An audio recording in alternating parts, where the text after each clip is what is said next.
Bart Christian, nationally recognized speaker. And Bart, why don't you do our introduction for this very special guest that we have this week? Well, Wes, it is my honor to introduce Dr. Linette Dodson. She's just 18 and a half years as the director of school nutrition there. And Linette, I didn't realize that in reading this that you have been, in 2013, you were the director of the year. That's quite an honor. That's quite an honor. And I know you served in multiple roles in the Georgia School Nutrition Association. I used to always joke, my background is from Georgia, and when I was at Georgia, it was the GSFSA. And, the big joke was, you knew just how long somebody had been in the GSFSA by how quickly they could say GSFSA. Very true. Yeah. And I know you completed your PhD in hospitality and food service management from Iowa State, and you've got a master's degree from the University of Alabama. You've been on the Georgia Dietetic Licensing Board, and you're a past chair of the School Nutrition Dietetic Practice Group. I mean, that's quite a background, and now you serve as the state director. I love the quote that you had here. Yeah, and I'm just going to read it because I don't want to mess it up. It says, "School nutrition is my passion, and it is my honor to serve at the Georgia Department of Education as School Nutrition Director. Fueling Georgia's future with quality school meals in the state agency is the state agency's focus, and offering support to our local Georgia districts." I mean, I think passion is a key word there, and I think we all share that passion for child nutrition and for the child nutrition heroes that serve our kids every day. Absolutely. Absolutely. It truly has been my honor to be in this role, and having been in the local district before, I think makes it more relevant, for what's happening even currently. But it's definitely my passion. I kind of fell into it. And after 20 years, I can honestly say I probably live, breathe, and sleep school nutrition more than anything else, honestly, other than my family. But well, I can relate to that because I've been in child nutrition for 25 years as a vendor. But my wife has worked in almost 12 years in a high school cafeteria. Both my kids have been raised up in the business, and I joke that child nutrition is kind of like the mafia. Once you get in, you just can't get out, and because it gets in your blood and gets in your heart. And yes. You used a word. I listened to your welcome back today, and I got to tell you, that was very moving. That minute and a half, I actually got a tear in my eye while watching you greet the child nutrition professionals coming back this year. And you used the word resilient. So I want to ask you, what exactly does that word mean now in child nutrition? I mean, we all know what it means, but how's that so specific and so poignant for what we're going through right now? Well, I think honestly, school nutrition professionals are always very committed, I feel like, and dedicated to the children. I've watched that over the last 20 years as I've worked with different staff locally, and then now in the state agency, getting to visit schools all around the state of Georgia. I think that's the common thread that I've seen, is that level of passion and commitment. And I think where the resiliency has come in, our program has gone through a lot of adaptation. Even since 2010, with the Healthy Hunger Free Kids Act being approved and all the transition that was associated with that, and then now through the COVID-19 crisis, I think we've really seen the demand for that resilience in probably the biggest way ever in the history of our program. Yep, I agree. So let's jump into things here.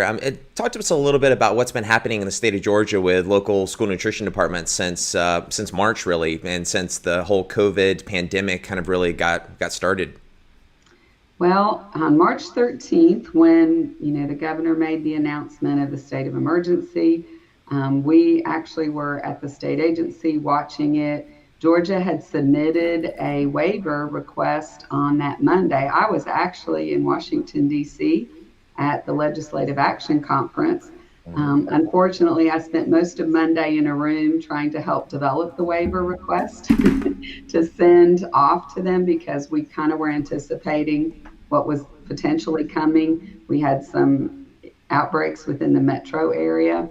And so when we got the approval Thursday night that our Georgia waiver was approved, we became very busy Friday trying to figure out from the state agency side how we could make sure our districts were covered through the regulatory piece of this to make a major shift, which really is back to that resilience part. They had to basically reinvent themselves almost overnight, definitely over a weekend.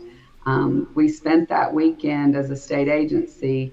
There was many of us that worked all weekend long approving waiver requests from those local districts so that they could start feeding meals to students on Monday morning. So they did that. And so between Monday and Wednesday, most of our programs, were up full force, and of course, we didn't know a lot about coronavirus. We didn't know a lot about, potentially the danger the staff was in. I think there again, that resiliency showed because the school nutrition professionals, they really put themselves out there in this crisis for those kids. And some of them were fearful and some of them were worried. So we really tried to support them to think about strategically how we could curtail and limit exposure and risk to them. So again, our local directors are very, very smart and they come up with solutions for so much. And then our local educational environment with the principals and superintendents and teachers, bus drivers, they came alongside of those school nutrition staff and really figured out a way to implement an emergency feeding option thanks to the USDA waivers that we received that allowed us really from the middle of March until the end of May, we knew we served about 30 million meals. And then for the month of June, July, and then we don't even know all the numbers yet from August, but we're fairly confident that we've hit at least another 10 million meals. So we feel very confident that we've served about 40 million meals since March 16th in the state of Georgia. It may be a little higher. I tend to err on the conservative side when I give those numbers, but they have done an amazing job of being there for those families and those children in those communities. Yeah, truly frontline workers. Definitely. Mm-hmm. Yeah. And how has the state agency been supporting? You mentioned support for the local school districts. Talk to me a little bit about what that support has looked like, and maybe if you've seen anything that school districts in the state of Georgia have done that you think has been noteworthy. Maybe mention a couple of those for some of our viewers to really help them with maybe some solutions in these tough times. Sure. I think that's one of the things I've been very impressed with is the different districts have applied things under those waivers in a little different way. So a couple things from the state agency side that we've done. The governor did appoint a K-12 work group that was in 6 different areas, one of those being school meals. So it was the committee consisted of myself and the assistant director, and then the rest of it was local directors from throughout the state, as well as some allied affiliated organizations like Atlanta Food Bank, the Department of Agriculture. So we had a true kind of, group basically that was coming from different areas that were related to school meals in Georgia. And so part of what we did was we really tried to come up with the framework and things that needed to be considered depending on whatever model a local district was following. In Georgia, we have local control in our school districts. So the superintendents and the local school boards really are empowered to make a lot of decisions that are appropriate for them. And so what was interesting to watch during this time was seeing how some schools did pickup models for their school meals, some did delivery models, some did a blended approach. So, they were very cognizant of what the needs were of their communities and tried to meet that. Some of them did evening pickups because they knew parents were working and they couldn't get to sites. So, and even still some of our districts are doing that. And then as schools continue to unfold, a lot of what we provide as a state agency is making sure that the program integrity is maintained because there is a lot of federal dollars that support our program, and there's some definite parameters around the nutritional content of the meals and as well as the counting and claiming of those meals that really has to be maintained. And so making sure that the taxpayer dollars basically are used in the manner that they're intended to, which, we know our directors have that purpose, always, but we just support them in the challenges that they face.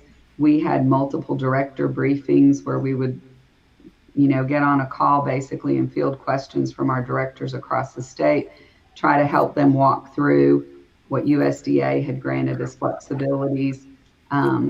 So that's a lot of it too, is, within those regulatory pieces, what we can help them figure out how to make those things work for their district is really a big part of our role. So I want to ask you a question. You mentioned food banks, and we've had some guests on our show, and Mark Bordeaux and Chris Burkhart from Cleveland and from New York, and we were talking with both of them, and they both, over the summer, had developed coalitions with the local food banks to help, not only take care of the children, obviously, but also to help take care of parents and people that are, there's a lot of people struggling right now. Yes. And do you see that coalition or that partnership growing across the country if this, if the pandemic and the school shutdowns and the unemployment continue to kind of hold static? Oh, yes, I think so, Bart. I mean, we saw that even during the initial start of this health crisis. Our local food banks did come in a lot of cases and either fill the gaps for when school meals, for example, there were some districts that had spring breaks, already planned. And of course, the staff, had really worked hard to get it up and going. So some of them kind of needed a little bit of a break. So we saw where food banks came in and filled that gap. Or like you said, a lot of times they came alongside of our school meal programs that were for the children 18 and under, and they provided support for the adults. And then a lot of our districts also worked with the USDA and continue to work with the USDA farmers family boxes. So then you had that additional support where the school meal program became kind of the hub in a lot of these communities for these additional resources to be distributed to the families, which I think was just extremely impressive. So those partnerships are very valuable.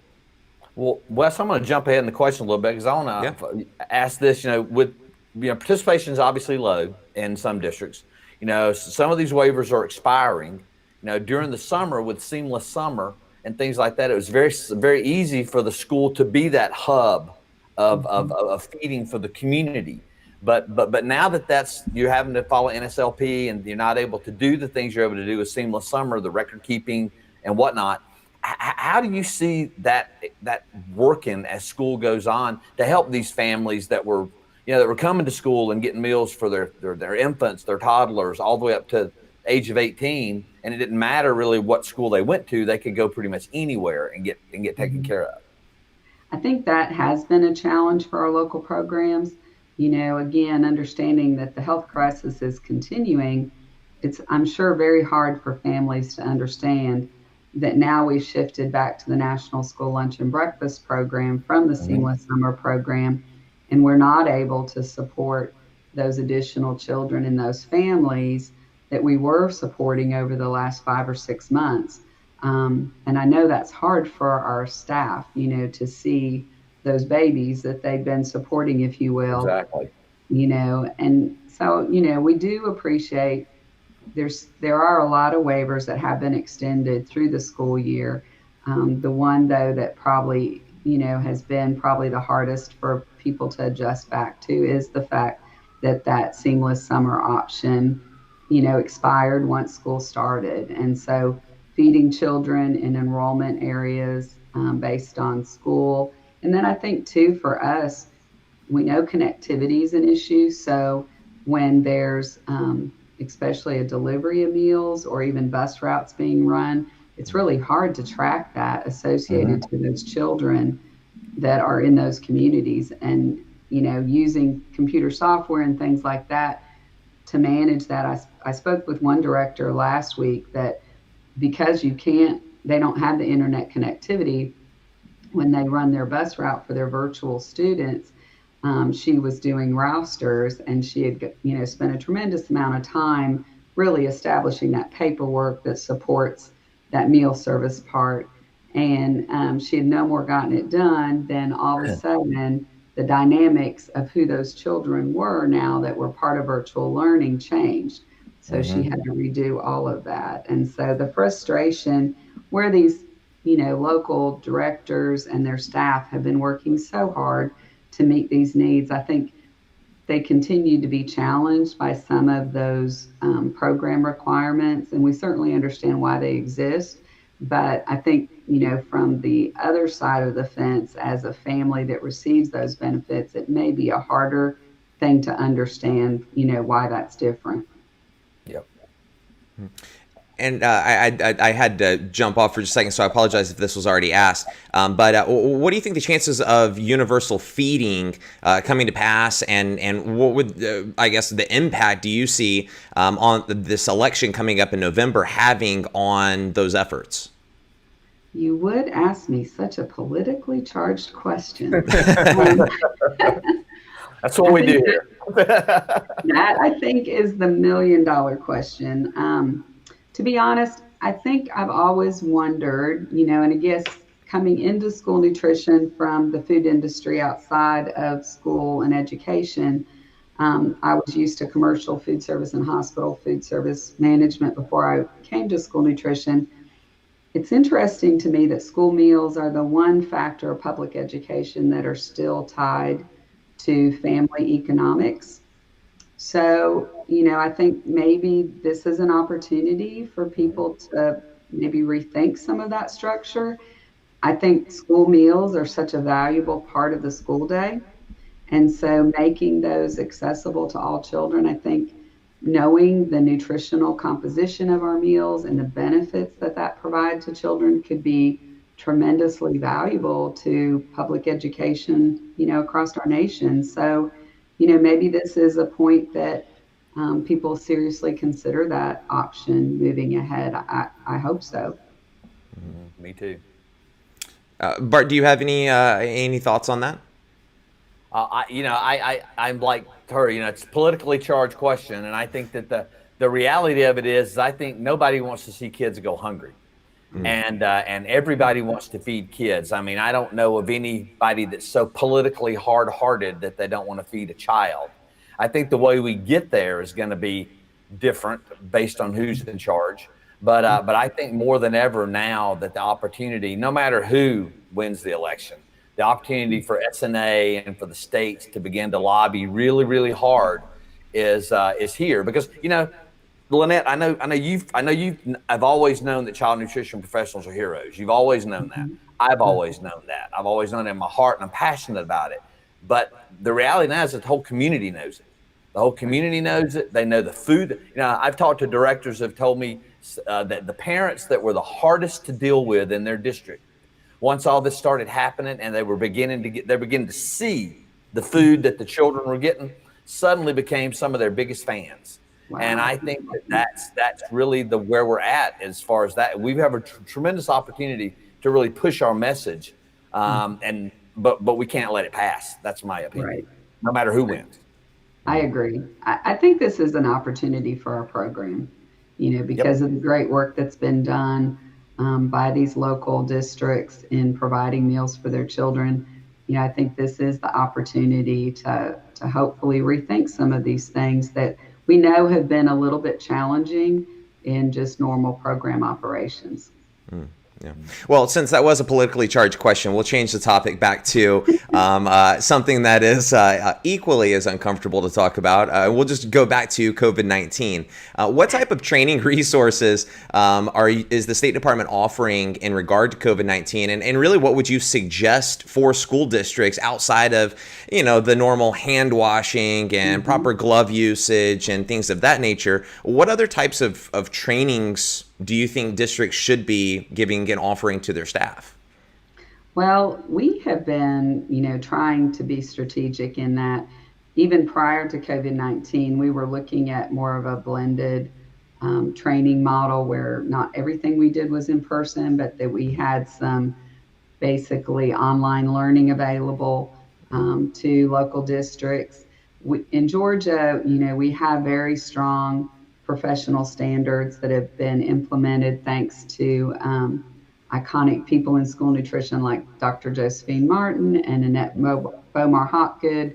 They had a vision for the fact that qualified leadership runs qualified programs. So because of that, as a state agency, we had a repertoire of some training. I think getting that in more of an electronic version has been, the transition, and we're not totally 100% there, but we are definitely working on that, even as we speak. And when you mentioned some of those basic trainings, our food safety specialist actually did some really awesome videos that are available on our state agency website, Oh, great.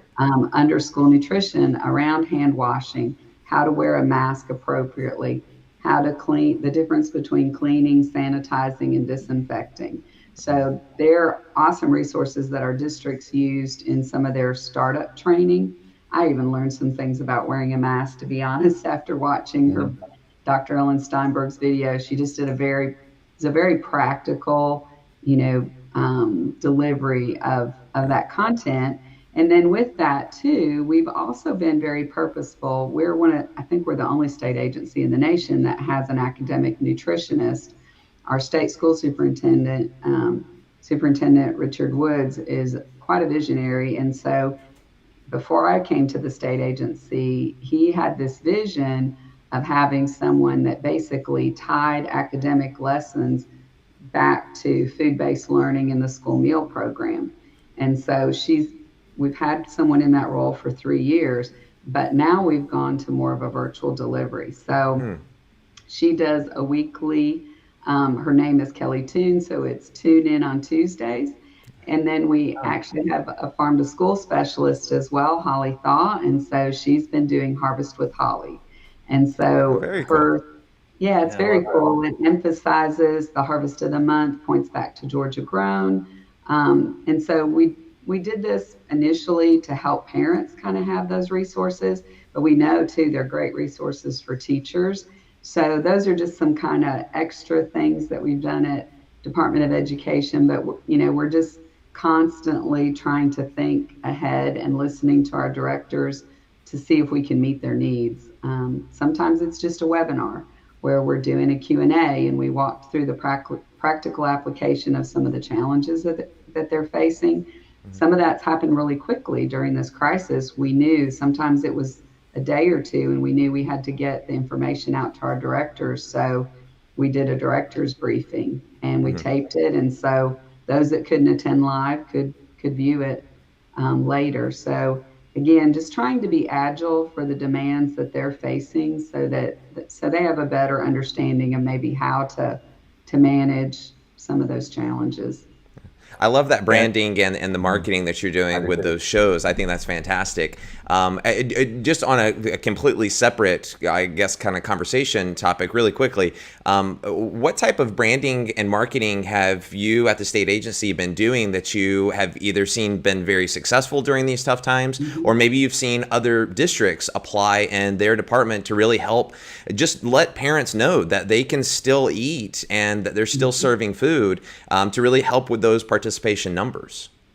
It's a great question. So about a year ago, we brought in a strategic marketing communications manager, Kelly Cook, and she has local district experience as well.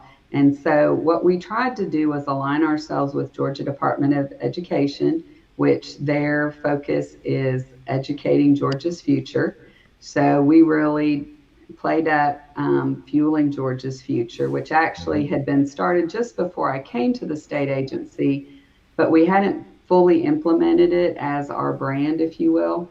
And so what was cool to see during the COVID crisis even is the Georgia Department of Education kind of went one step further, and they developed around social media really the hashtags of keep Georgia fed to keep Georgia learning. So those hashtags were also used and are still being used. They're on the DOE website. And so what we've tried to do is really amplify the work that's being done at the local level, because that's the story. What they're doing is what matters. So we just want to be able to take that and make sure that the local districts that are doing this great work, that people really know about it, and that we're able to really share that maybe on a little bit bigger scale. than maybe some of the smaller districts especially can do. So we really see that as our purpose. Don't you think that child nutrition? I mean, I've got a really good friend here in Arizona who's a just retired director, and she always was very passionate about the nutrition should really. It's looked at differently than instruction, and really the two are intertwined. You can't have, we just had on the cover of the school nutrition magazine that you can't have that a hungry child can't learn. But and so does it make sense that as one of the things on top of universal feeding, on top of building on this momentum that we have, is build on the momentum that brings nutrition more in line with the instructional master plan of the district, and makes it an integral part of it, not just a department that services it. If I'm making any sense.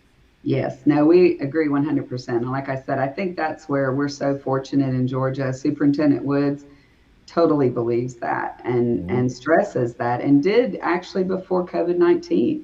So we're very fortunate to have his leadership and be able to support that. He feels like it's a very valuable part of education. He says that quite frequently. So I think we're demonstrating that more and more in Georgia, and we're learning how to integrate, particularly when we look at that instructional piece and the food-based learning, teaching children academic standards using food is an awesome way for them to learn. I did that as a local director. We had a partnership with Food Corps, and that allowed us to do that. And we saw some of the subject areas that were really challenging for teachers to teach. Once we made that tie-in to food that was being served in our school meal program, it really brought about a transformation in education. And it's exciting to see that because it's tangible. And then we're really teaching them lifelong skills that then they're also taking back to their families. So, we saw that firsthand. Not only did it impact that child, but it impacted the influence they had on their family. And even through this COVID-19 crisis, seeing families go back to more cooking at home and things like that, that's where some of those Tune In on Tuesdays and Harvest with Hollies have, I think also been good. I've noticed even, chefs are doing that. Celebrity chefs are doing cooking things. So I think it just gives us that opportunity kind of to show parents, how we're going to take care of the school meal piece during the day, but here's some options for you at night to cook with your children and enjoy, a broader, array of nutritional foods. And there's so many things we take for granted that one of the things that when all this started and we put together the resources we did at School Food Handler, one of the things we got requested, almost immediately, was instructions for parents on how to care for and prepare meals, because that was one thing that just we put it together, but I was kind of like, everybody knows this stuff, don't they? But they really don't know that this needs to go in the refrigerator at this temperature in this amount of time. This needs to stay frozen. This is only going to be good for so long, and I love the things you're doing with the shows for parents. I think it's great because we don't realize what people don't know. True, very true. What do you? So I just in kind of closing here, so we're getting pretty close to our time for the show. But I'd love to know, and this is going to be an opinion question. So obviously, none of us have a magic ball, and we can't see into the future. But what do you foresee the long-term impact of COVID-19 having on school nutrition departments, good or bad? Changes that have been made, many of them might be good changes that stick around for a long time. Some of them might impact us in a not so great way. What do you think that long-term effect is going to be? And what type of advice would you have for school nutrition professionals to really kind of navigate through this crazy moment that we're in and really keep their eyes focused on the end game, which is just getting through this so that we can, get back to serving kids the way that we are used to, in person, in a line, and being able to really commune with them face to face? Yeah, that's a very good question. I don't have a crystal ball. I wish I did, but I do think, and I tend to have this type of mindset about most things. I see a lot of opportunity. even though we're faced with challenges, I think the outcome of this could be a very positive thing for school nutrition. I think our professionals need to stay the course.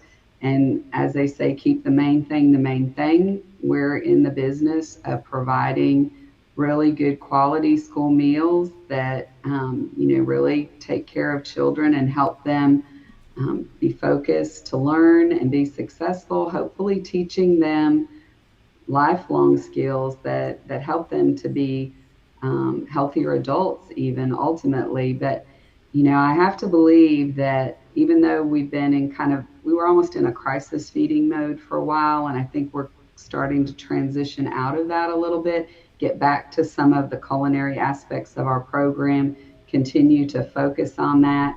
And then eventually, I think to see that full integration of school meals as part of the educational structure at K-12 would be an incredible outcome of this. And I think we have that opportunity. I think we stay the course and we, again, focus on quality school meals and what we're doing for these children. And the other challenges, they're going to exist, but I think as long as we stay focused on our purpose, I think that helps us push forward through some of those challenges and come to the other side successfully. It's the passion and the love for me that I tell people all the time. It's just remember why you're doing this. Remember what you loved about why you were doing this. And remember that we need each other desperately. And that, even though we can't be close as we would like to be, even though we may not be seeing the kids as close as we'd like to, remember that you can see a smile in someone else's eyes and you can always hear a kind word through a mask. And just continue to do those things because it's these are trying times on us. I was telling somebody the other day, this is our generation's World War II. This is our generation's Black Monday. This is our generation's Vietnam. This is it. And it's our challenge to help each other get through it. And I think that the passion, just like you said in the opening statement, it's the passion and the love that's going to get us through this. And we just have to keep sharing that with each other. Yeah. When you see the smiles on the kids' faces, it's definitely worth it, Amen. Yep. So last question for you, and then we will kind of wrap up here. And this is completely off script too, but I'm very curious on this one. In our business, we've noticed that there are a lot of new directors this year. Directors that had been in the position for many, many years have stepped down. New people have stepped into positions. And what a year to step into that role. What advice would you give to a new director, maybe in the state of Georgia, maybe just in any state across the country? What do you think is the most important thing that you could recommend to someone to keep in mind going into this little bit of a chaotic start to a school year? That's an excellent comment, Wes. I mean, I've thought about that a lot through this with our newer directors, especially in Georgia.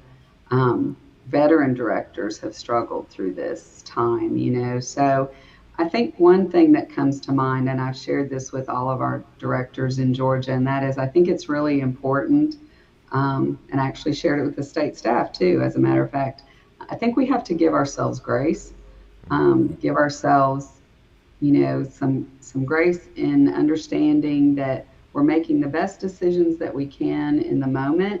And things are changing almost on a daily basis. So things that we know now may be different than things that we know, and that's okay. Like I mentioned earlier, school nutrition professionals are resilient. So we have the capability of adjusting. We've demonstrated that for decades. So knowing, coming into the business, I think new to support children in this role, hopefully they'll see that it's worth staying the course. And I think the other piece of it that I've really seen in the last 20 years and being in school nutrition is that we really are supportive of each other in school nutrition. We help each other succeed, definitely as local directors. They work together very closely in Georgia. There's informal networks throughout our state, and I was part of that as a local director. And then I think, our goal from the state agency is to also be that level of support so that, we're there to really help them problem solve. So giving yourself grace and allowing yourself the opportunity to connect with those resources and people that are so valuable that may have some solutions, to help with circumstances that maybe are very different than these folks have ever faced before. Do not be afraid to call people and ask for help. Yeah. Yes. That is I spoke with the new director just last week, and she was kind of at her wit's end about a couple of things. And I gave her 3 directors to call, and she said, I just hate to bother people. And I said, these people will not be bothered. I said, right. This is the most giving industry I've ever been in. I said, they may tell you they got to call you back, but they will call you back. I said, because we truly are, us child nutrition professionals, in this together. And a lot of times it's easy to think you're on an island, but that's a preconceived notion, because you're not. Exactly. Yeah. Well, is there anything in closing that either of you would like to leave everyone with for today? I think for me, Wes, what I'd just like to reiterate is, and I've tried to share this in Georgia, especially in Georgia for our directors, but across the nation, I just want to say thank you very much for the commitment and dedication that all the school nutrition professionals have had to trying to navigate the challenges that they faced and will continue to face. We know, through this next school year. I just can't honestly show my gratitude and appreciation for the commitment and the impact that they are having every day for children across our nation, and hearing those stories and seeing children's faces and families' faces that are so grateful for, quality school meals being provided to them, I think is something we can't do enough. We just need to thank our professionals for what they're doing every day. And I personally appreciate it all. I just echo that and say, God bless the great work you do every single day. Yeah. Well, Linette, thank you so much for being on the show. Bart, always good to see you again, and we look forward to having you on the show again, potentially here in the next next few months. I'm sure that after the election and stuff, we'll get you on and have your opinion again on what's going on. Oh, well, thank you. I appreciate y'all very much, and thank you for all the great work you're doing. Truly, to tell the story of school nutrition, I think that's so important, and hopefully we'll keep getting a lot of attention. Yeah, absolutely. Well, we'll talk to you both very, very soon. Everyone, this has been another episode of Friday Food Fight. My name is Bart Christian, and we'll see you again next week at 12 o'clock Pacific Standard Time. Take care.